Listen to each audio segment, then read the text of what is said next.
không nghe cái hôn dung dẹp dề loài chim lưu ly ca giống hoài hoài nhung chi nắng hắn trên miếu trường thiên lai nga nghe chuột dài lên lên một bên mà tên ria rung cà phê cả tàng vàng quy chim mình đâu giải quyết không khơi đã chuột trên mồ mình ai về trên mồ người dài reli lukile mai ro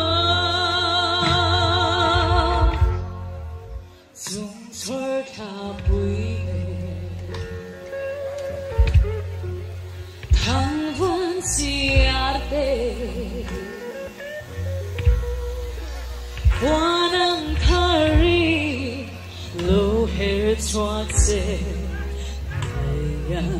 cái xóa tuôn mang mồ la ô nắng nên lên đu đi đu thu lên ra mi la bị chết khám suy à xây thôn lâu ni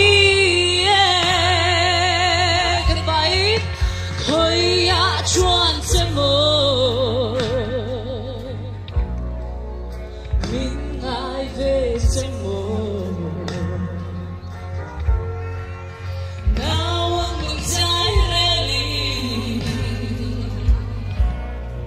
lô kia lên mây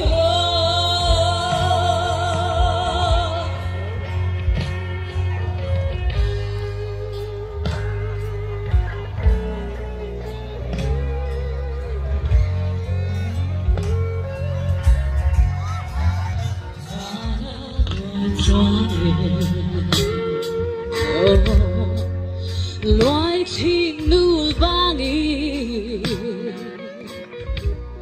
đủ lên sao mi la bị chết khám suy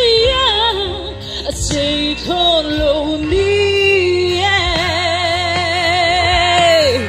khơi á chuan chân mồ mình ai về chân mồ nào anh người dài reli lúc kia lệ mây rơ sam dari leng tiếng ô khơi á chuan chân mồ